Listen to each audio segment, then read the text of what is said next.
বাঙালি, Saudi কেন ইসরায়েলের সাথে যুদ্ধ করে না? তারা এটা জানে না, সৌদি যুদ্ধ লাগা মাই আমেরিকা সহ ইউরোপের শক্তিশালী দেশগুলো ইসরায়েলের পক্ষ নিয়ে সৌদির সাথে যুদ্ধে নামবে। অপরদিকে ইরানি শিয়ারা এ সুযোগে সৌদি দখল করতে চাইবে। সাথে আল আকসাও যেমনভাবে তারা ইয়েমেন সিরিয়াকে ধ্বংস করে দখল করে রাখছে।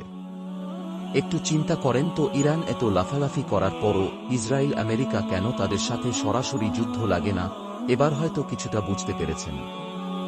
মুসলিমদের সবচেয়ে শক্তিশালী এক দেশ হচ্ছে পাকিস্তান।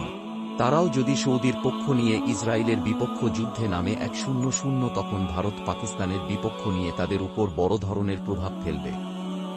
আর তুরস্কের কথা কি বলবো, ছোট কাল থেকেই শুনে আসছি এরদোগান তারে ছাড়বে না, এরে ছাড়বে না, কিন্তু আজ পর্যন্ত কিছুই দেখলাম না। কেউ হয়তো ভাবছেন বাংলাদেশ, আমিরাত, কাতার সহ অনেক ছোট দেশগুলো সৌদিকে হয়তো সাহায্য করবে।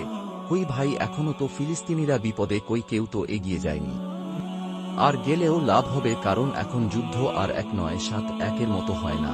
ইসরায়েল তারা বসে থেকেই পুরো পৃথিবী কন্ট্রোল করতে পারে। কিছুদিন আগে যখন ফিলিস্তিন ইসরায়েল যুদ্ধ বিরতির চুক্তি হয়েছিল, তখন মোহাম্মদ বিন সালমান বলেছিল ফিলিস্তিনের 1 ইঞ্চি মাটি কেউ চিনিয়ে নিতে পারবে না। তিনি বলেন, আমরা খন্দক, তাবুকের মতো যুদ্ধ অল্প সংখ্যা লোক নিয়ে বিজয় এনেছিলাম।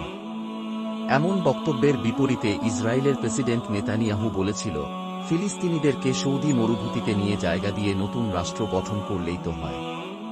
এখন কি আপনি বলবেন সৌদি ফিলিস্তিনির বিপক্ষে?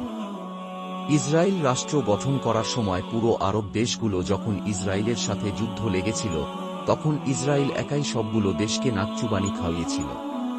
কই, তখন তো আবেগী বাংলাদেশ সহ কোনো দেশ সহায়তা করেনি। এখন সৌদি যুদ্ধ লাগলে তো আগে মতো কেউ তাদের পাশে দাঁড়াবে না, এবং এখনো বরাবরের মতো সৌদি হেরে যাবে।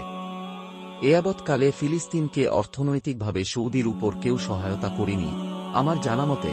কেউ কেউ বলবে চীন, রাশিয়া সৌদিকে সহায়তা করবে, করবে মুখে মুখে এবং স্বার্থের জন্য।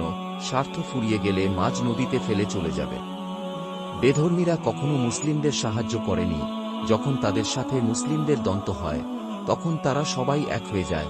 এটাই চরম বাস্তব। আগে নিজের পায়ের নিচের মাটি শক্ত করুন। যখন মনে করবেন ইসরায়েলের সাথে চোখে চোখ রেখে যুদ্ধ করে বিজয় হতে পারবেন, নয়তো নিজেকে আর মূর্খ প্রমাণ করিয়েন না। আল্লাহ আমাদের প্রতি সহায় হন।